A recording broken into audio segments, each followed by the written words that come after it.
Bonjour à tous. Dans cette nouvelle échappée secrète, on vous amène dans les gorges de l'Allier à la découverte des plaisirs de l'automne. Une saison qui appelle à la gourmandise et aux balades en forêt. Alors pour commencer, que diriez-vous d'une cueillette de champignons et d'une recette de cuisine avec le chef Clément Brun à la table étoilée du restaurant Le Haut-Allier à Pont-d'Aléras?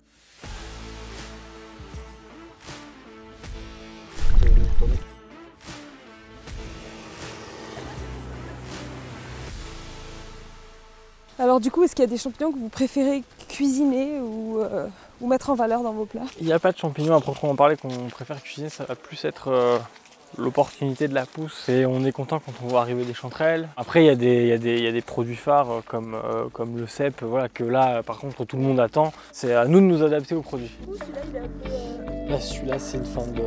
c'est un peu la fin pour le cèpe. Pour manger, vous avez un champignon préféré? Ma femme est franc-comtoise et là-bas ils ont une spécialité, c'est la croûte aux morilles. En fait, la croûte aux morilles, c'est des morilles qui sont cuites dans de la crème avec un peu de vin jaune et des échalotes. Ouais. Ça, par contre, ça se mange en fait avec du pain qui est rassis, on vient tremper le pain dedans. Ça vaut son détour.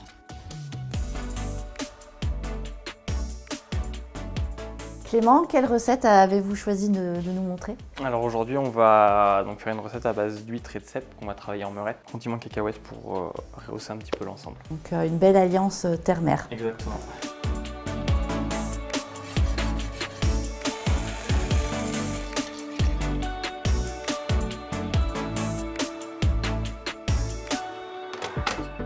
Et du coup, il n'y a plus qu'à déguster. Et ben on va y aller. Est-ce que ça vous plaît? Est-ce que tout se passe bien? Clément, c'est super bon. On sent bien l'aspect croustillant du champignon, le fondant de l'huître. Ça a relevé la sauce cacahuète et puis la sauce meurette. C'est parfait.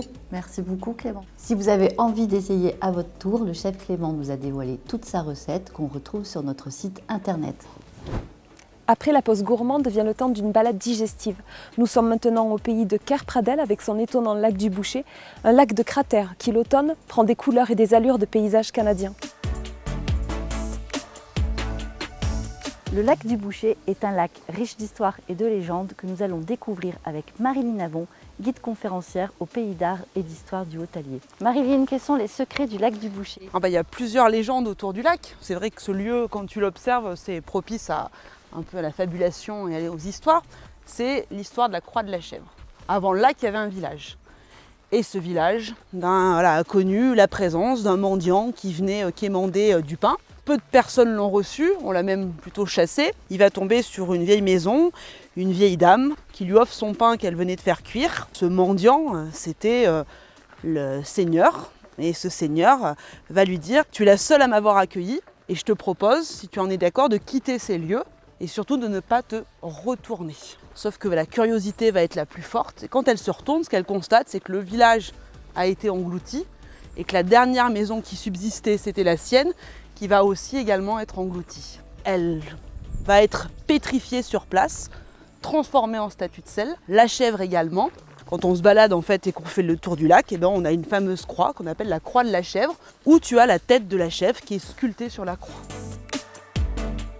Je crois, Marilyn, que tu as une autre histoire à nous raconter. En fait, c'est lié à une personne en particulier qui vivait dans le village du Boucher Saint-Nicolas, donc tout à côté, qui s'appelait Pierre Brun. Et à la belle saison, il venait, comme il le disait, rejoindre sa résidence secondaire. C'est ce fameux tonneau qui était là auparavant. Donc c'était une sorte de cabane en fait de berger. Et donc il passait l'été au lac du Boucher. Il a été pris par les eaux du lac puisqu'il est mort en 1971. Et puis on a conservé ce tonneau de Garou. Un tonneau que vous pouvez d'ailleurs découvrir sur le Sentier du Garou, le PR 655, une boucle facile et familiale de 5 km qui part à la découverte du lac et ses mystères. En tout cas ici, le dépaysement est garanti, qu'en dites-vous ?